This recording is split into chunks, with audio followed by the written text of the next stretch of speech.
Then the first of the HRT Commodores, Larry Perkins, and the first of the Moffat cars. A great mix on this first lap around Mount Panorama. One of the great sights of motorsport anywhere in the world is a full field, fresh off the grid, come pouring down off the top of Mount Panorama, lion astern. All cars, maximum weight, top fuel at the present time. Tyres warmed up. Tail shaft problem with Brock's car, 05 apparently. What a tragedy that is for him. I mean, as if this is not a daunting enough task without getting left on the grid. The exit to Mazda Forest Elbow. We see the number 15 car go through on its way down the straight. Thomas Mazier at the wheel of that, beneath the GIO bridge. And here's Johnson, right behind him, Skaife. Mark Gibbs is the next in the Nissan. Then a helter-skelter. Larry Perkins, who lost the kick initially and now trying to fight back. And 05 being pushed down pit straight, has not started with that transmission problem. Rotten luck for Peter Brock. And you cannot, of course, cross-enter. So that means that unless they can get the car running, Brock's race is over. He never actually left the starting line. Nissan race cam hot on the heels here of Dick Johnson as they come down across the start-finish line for the first time. One lap completed, 160 to go. Just saw the back of 05 there next to the wall. What a tragedy for the Peter Brock fans there. I'll say half the crowd here are wearing the 05 colours today. That really is a drama for Peter Brock, but here we are inside the Nissan, and this is going to be a real battle of tactics here. Johnson, we're sure, is going to go out and set the pace for the race, but Fred Gibson adamant that he's going to run with whatever pace the field wants to run. And just coming up pit lane, we have possibly a pace car, so there may be some movement in pit lane as well, while they get Peter Brock's car out of the way. So we're only into the second lap of the race. Johnson, Skaife, that's on the back of the works Nissan. Mark Gibbs holding position in third position as they come across the mountain for the second time. This is turbo country. Low ambient temperature, only talking about 10 degrees up here, and these things are really percolating. Well, we'll certainly be able to generate pictures for you today from Dick Johnson's car, courtesy of Dunlop, and certainly the Mark Skaife Jim Richards Nissan. Unfortunately, we can't do that with the Peter Brock car, the 05 car that is out of commission. There's the gap, first to second. Skaife just sitting in behind Dickie Johnson as we take the rear view of our Dunlop race cam. That's the gap, first back to second. And then a similar gap back to Mark Gibbs, doing a great job there in the GIO Nissan GTR. Back behind them, it's helter-skelter. There's about 5 or 6 of them debating fourth place. To the dipper, DJ, the pride of Queensland. And right behind him, closing for the kill, is Mark Skaife in the early stages of this 2E's 1000 for 92. Yeah, they've made a bit of a break now on Mark Gibbs, and Skaife definitely sitting right on the tail of Johnson, looking for a passing manoeuvre here as they line up on Conrod. Out of Mazda Forest Elbow again, down Subaru straight. There's the gap. Johnson's car running beautifully. Always a strong qualifying car in the Shell Australian Touring Car Championship this year. But the team that put the points together was, of course, the Winfield Team Nissan with Mark Skaife, and he is the national champion, not only in the Tourers, but also Gold Star champion for the open wheeler set. On outright speed, Dick Johnson's Sierra is the only car that can take the battle up to the Nissans at this stage. And this first hour is going to be an absorbing contest. See if Johnson wants to try and break the back. Well, Mark Skaife ducks down the inside, and he will lead the great race as they come across the line for the third time. So a change in the lead as the Nissan GTR goes through to leader. Johnson hangs to the outside. He's going to let Mark Skaife set the pace for a while now. The Dunlop race cam shows the gap, first back to second as they work mountain straight. As you've seen all week, straight line speed, there's nothing in this with these cars, and Dick's got the advantage of the toe. Pulls out of the draft, and this is just sheer horsepower. Aerodynamics working on these cars, 280 kilometres an hour as they head up mountain straight. Dick's trying to blow him off before they get to the right-hander, but I don't think he'll make it there. Skaife goes deeper under brakes. These guys will be mindful these cars are running on full tanks of fuel, new tyres, and they've got 6.5 hours of racing to go. And car 9, the O'Brien Brabham car, into the pits early, front wheels coming off. Looks like new tyres, nothing happening with the brakes. I wonder what's going on out there this early in the race. John Brady?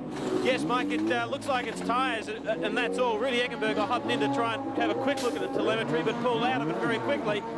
And the car back in action.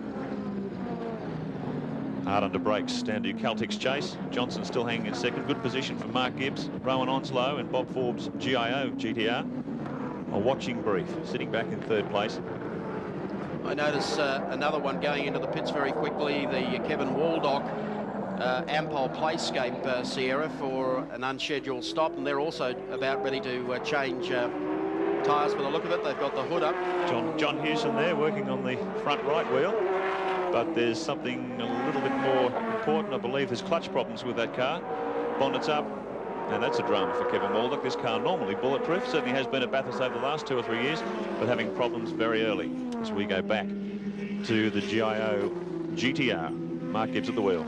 I believe the Synovus Vitamins car that came in, that Charlie O'Brien, the problem was that they'd flat spotted the tyres. Worth keeping an eye out for his teammate though, Klaus Niedzwitz in the other car. Niedzwitz now up to 4th place, having started from 10th on the grid.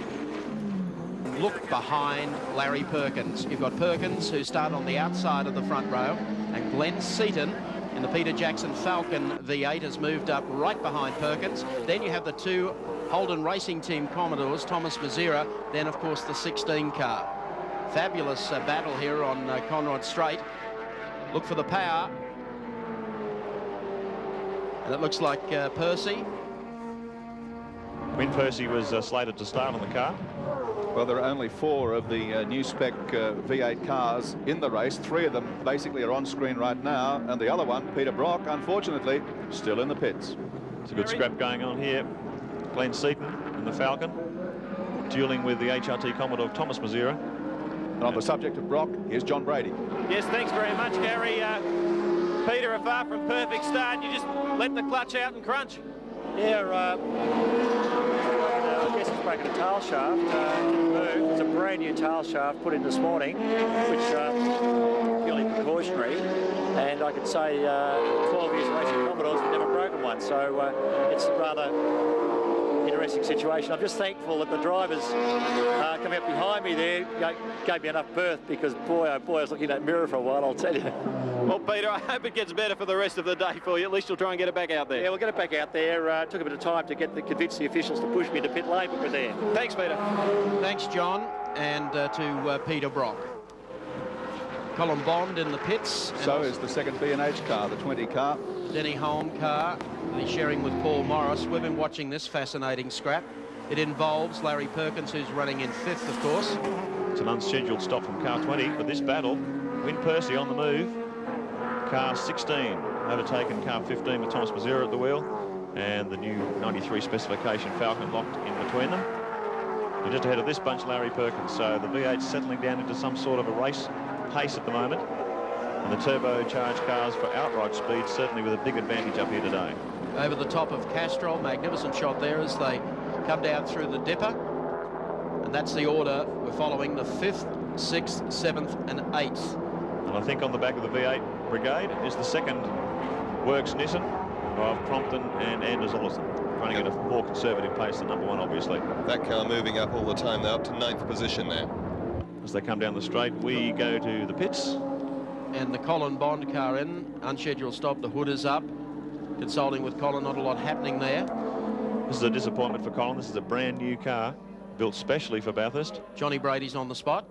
Yes, mate, they've got a bit of trouble here with the engine. They just haven't sussed quite what it is. As you say, brand new car built just for this race. They'd had the shell around for a while. It's only 3 months old, and not good sign already. They're starting to go into the spark plugs there. I don't know if they've got a head gasket problem. These cars used to have trouble. They've got oil pressure problem at the moment. Great disappointment for the Caltex driver. Meanwhile, Mark Gibbs is slowly falling back into the clutches of the V8 brigade. This high-speed 4-car train of Commodores and the lone Falcon. Quite a traffic jam going behind him there. And they're taking Anders Olofsson up as well as Perkins with the sniff of a turbo in front of him. Now I'm fascinated why Gibbs is running his windscreen wiper here. There's certainly no rain at the bottom of the circuit, but we may be getting a few spots of rain up the top. Larry might be just too busy to And turn now it Gibbs off. moving right over here. He has had a problem. I suspect there could be a possibility he's got some sort of water leaking from under the bonnet and it's coming up on the screen. I can't imagine why he'd have his wipers going on no one else's. But the other 4 cars have filed through now, including the Crompton Anders Ollison car. Anders in the car, starting the car today. So the Gibbs GIO GTR seemingly in trouble. Keep an eye on that. Mark Skaife continues to lead the great race. I'll let him get through the next little section here down to Mazda Forest Elbow. Left-hander coming up. The exit to there. Now Subaru straight. 15 grand in the hand this morning after yesterday's efforts, and you're looking good, Dick Johnson. Yep, how you doing? Good, son. How's it feel? Great? Yeah, it's pretty good, Mike. we're just sort of cruising on about the pace we want to go. I would have liked to have tried to put a bit more pressure on the Nissans, but that's one of them things. Obviously, I might give John Keefe or John Large a ring shortly and see if they want to put another 100 kilos on him at the next stop. Don't do that to them, for goodness sake. The car feels right. You've got away to a good start. Yeah, the car feels fine. You know, it's at this point it's early days, though, Mike. You know that. It certainly is. I'll let you get back to it. Thanks very much. We'll come back and talk later. Thanks, pal. Thanks, mate. Here comes the GAO Nissan GTR. Just to fill you in, the officials told the crew a while ago they weren't allowed to keep throwing water all over the fence or the wall. Unfortunately, Mark got caught behind a detonating engine which blew oil all over the front of his car, and they're also doing a front tyre change as well. Hydraulic guns hammering away on the wheel nuts. They've been in there for just on 20 seconds. They're trying to do it again. But it is just impossible trying to drive when you're looking through a huge oil slick which is getting progressively more and more smeared all over the screen. Gibbs goes out, 30 seconds. Just the great dice. These two very evenly matched. Obviously, Klaus has a speed advantage on the straights with the grunt of the turbo Ford, 550 horsepower, as opposed to the probably just over 500 for the 7,500 RPM restricted V8. But Wynn is making up his time through the corners. Sensational handling down that side of the mountain, certainly showing the disadvantage of the Ford Sierra in this tight, twisty parts of the circuit. Great shots there on our Dunlop race cam. It goes beneath the GAO bridge and works its way down Subaru Straight. And Percy hard at work in the office of car 16. Absolutely flat. And look at his approach shot here. Down on the inside. Moment of truth now for Klaus Needsvits. And through he goes. Third place. Holden moves into the top three of the Tooheys 1000. Here's the man leading them all, the merry dance in the number 1 Winfield Nissan, Mark Skaife. In fact, the Winfield crew now got both their cars in the top 5. Anders Olofsson at the wheel of the number 2 car in 5th position, 45 seconds astern of his teammate, but making up miles of ground. John Brady's with team leader Fred Gibson. Yeah, thanks, Gary. Fred, 18 laps in about 18 seconds. It's not a bad run. No, it's not going too bad, John. The whole thing is exactly what we thought would happen. The pace dropped off very quickly, and we're all doing 17s and 18s now. It looks like raining as well, so I think a lot's going to happen as the day goes on. Freddie's just so confident about this car. Been totally rebuilt from front to back, both car 1 and 2. He's over-engineered the car, he was telling us yesterday. Everything else, suspension components, everything through the car has gone one size up. So he's over-engineered the car, allowing for the weight. And all these guys at the Nissan team are very confident this car will just rocket around here for 6.5 hours, and I believe so as well. The word we've had is that there will be heavy rain at the circuit in 1 hour or less, and there's some action in the pits. The boys are getting out the wet weather tyres. Down to you, John. Yes, thanks very much, Dougie. It's getting a little cold down here, and already you've got the tyres getting set up. Over on the end there, you have the first set of intermediate tyres, which they would go to.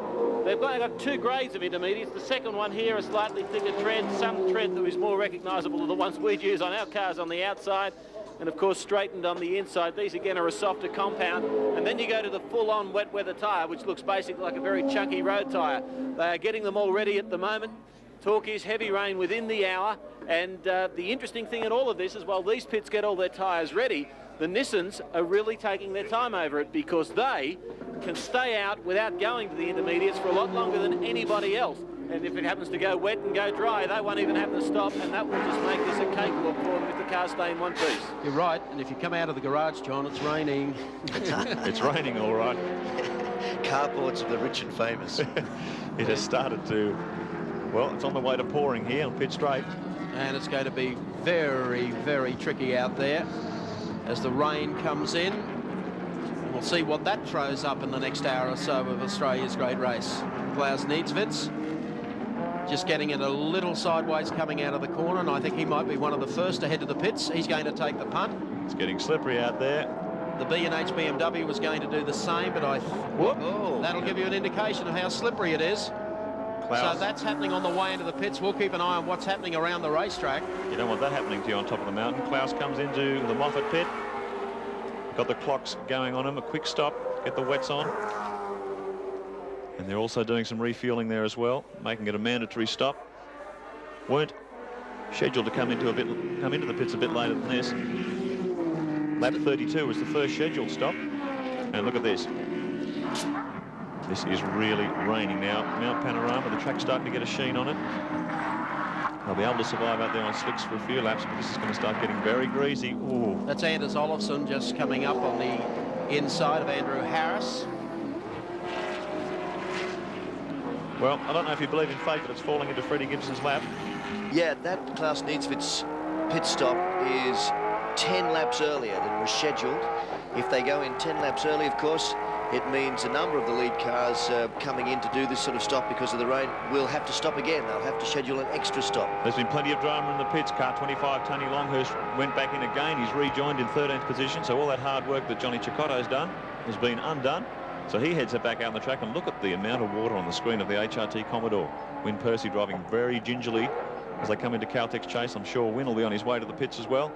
There's going to be some sensational pit activity in here over the next 2 or 3 laps. David Parsons in and out, and here's Dick Johnson coming in now to put on to wets. John Bauer stands there. He's out of the car. Dick's climbing out, and John Bauer, we take our Premier Holidays pit report. Moffat Sierra, meanwhile, has been in the pits for 2 minutes, 20 seconds. They've dropped a lap. The Peter Jackson Sierra entry, the 35 car with Wayne Park at the wheel, has been in and put wets on and rejoined the race. Car 35 has rejoined the race in 14th position. So Wyn Percy stays out there on the slicks, as too does the car 1. Great day at the office. Sierra, Turbo Sierra at Mount Panorama trying to catch up ground. Meanwhile, car 20, the second of the B&H BMW, has come into pit lane as Wyn Percy cuts his way through the spray.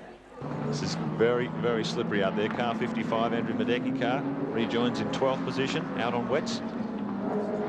So they're coming into the pits, one after the other. Graham Moore heads into the pits, and I think you'll find that Wyn Percy will be pit bound now. Percy follows him. I think that may be Kevin Waldock behind them.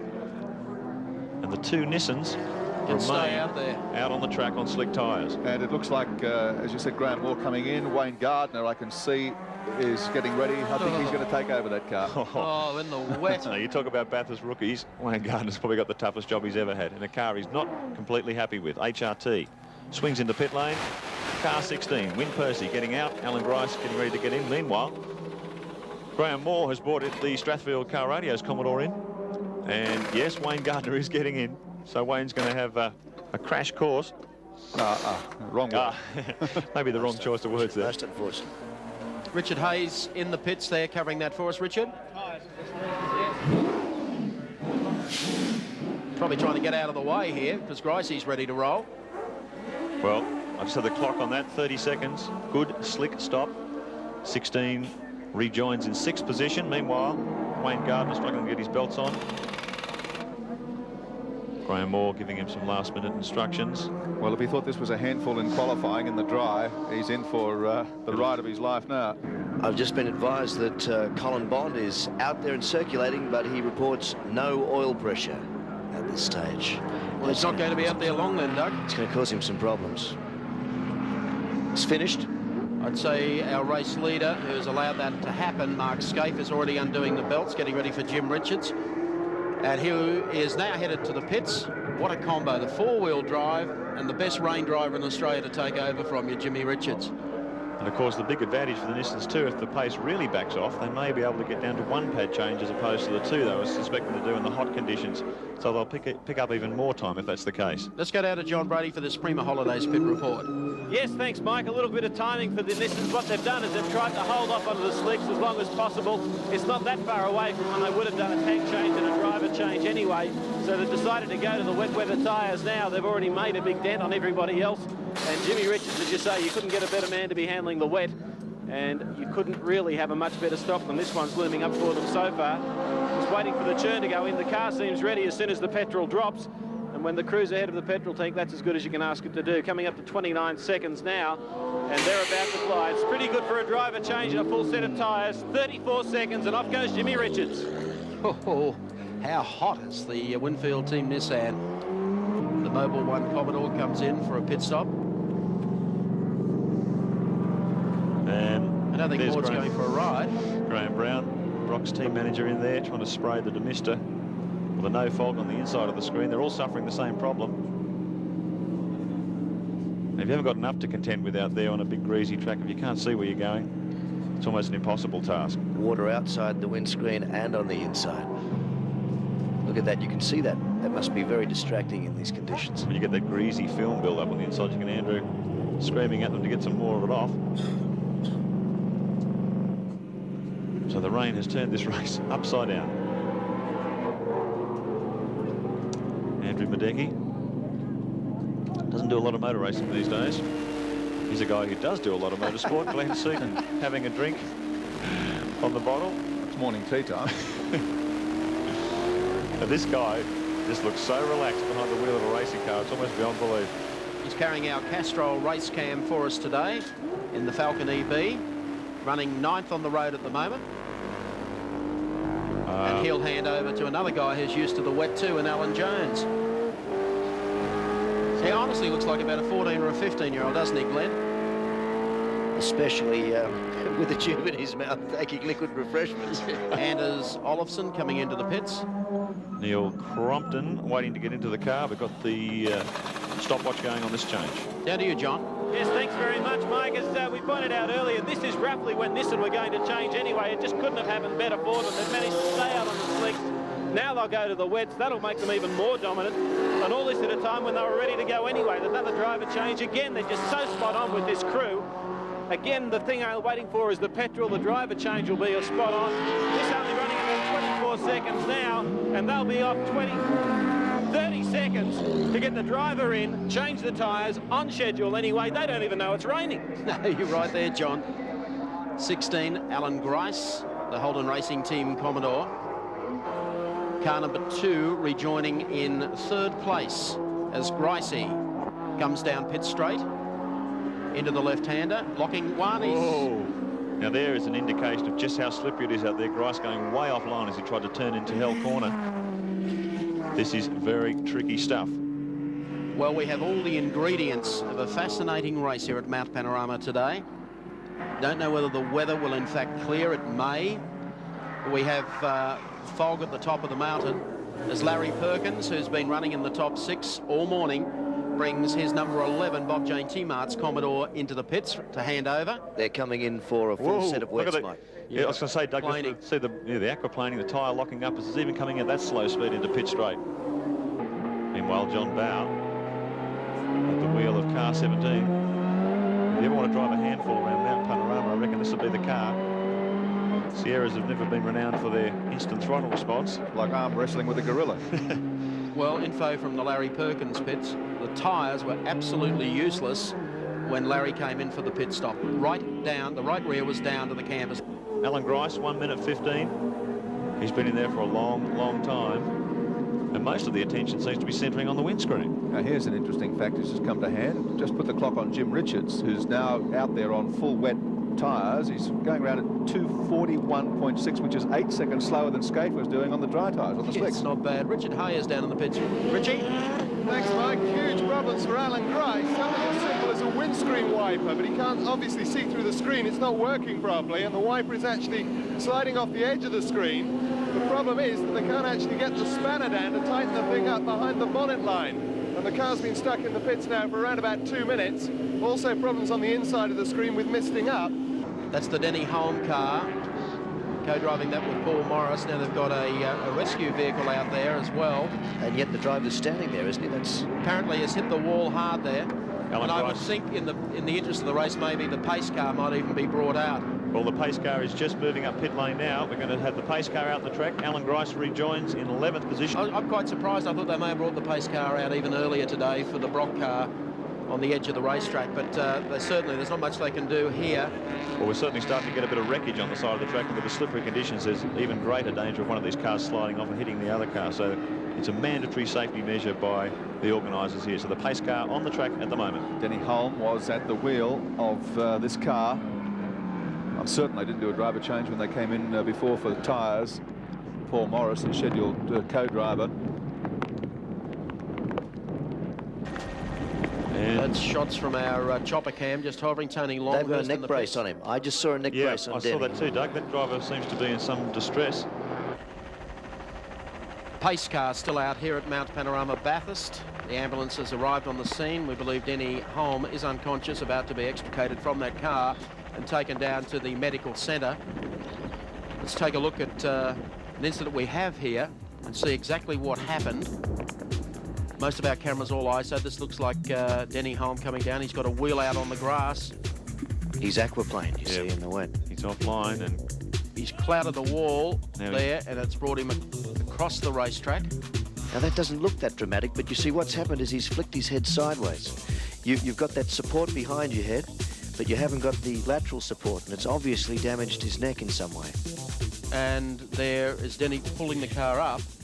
There's the ambulance moving down Conrod Straight to Caltex Chase. Then take Denny into the medical centre, as I said here, which is located near the pits. Old pace car heads to the pits, and the great race resumes with Jimmy Richards, car number 1, the Winfield Nissan. the Rainmaster aboard the car, renowned as a Rainmaster. And isn't that a bonus? He's at least going to get a few laps without any cars in front of him now, so he's not going to have to worry about any of that. And just look at him take off the four-wheel drive Nissan GTR. Bye-bye. He's just spread eagle the field on pit straight. He's pulled 100, 200 metres on them already.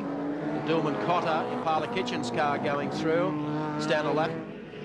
And that will give you some idea of the advantages of a four-wheel drive touring car in the wet.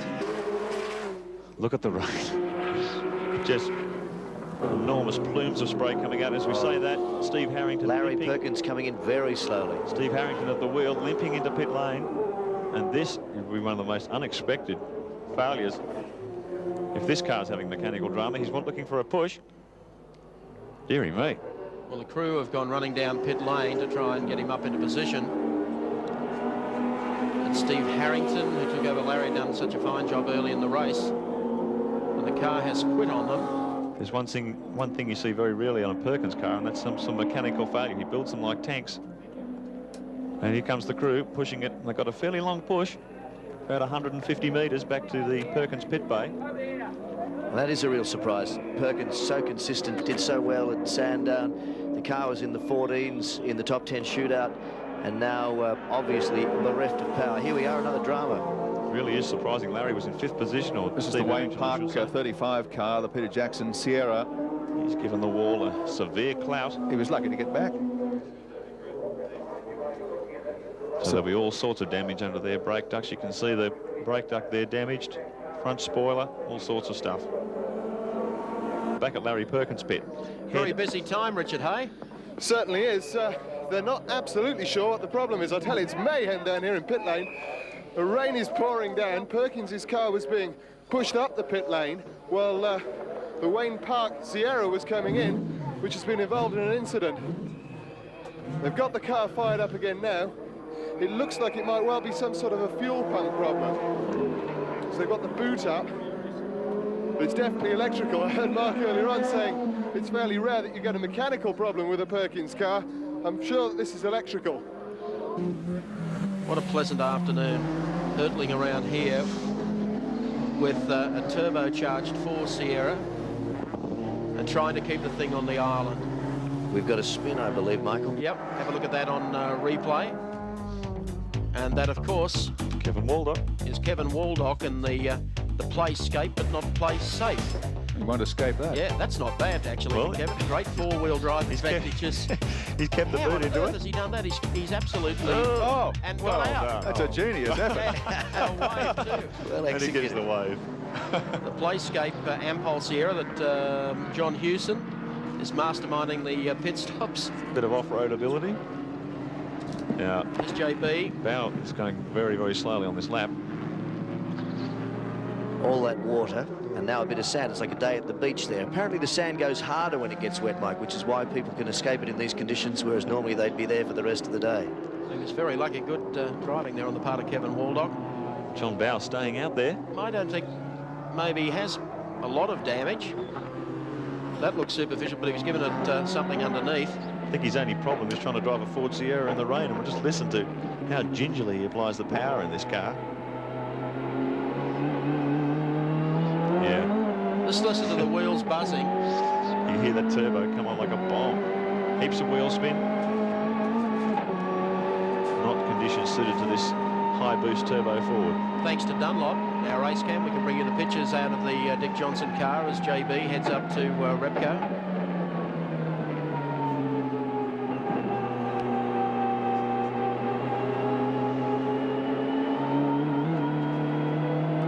You don't fully appreciate the conditions that the drivers are facing here today. Lights ablaze, punching holes through the gathering gloom as he swings down into Caltech's chase. Johnny Cicotto. He's had a long stint in that car, really. Sure.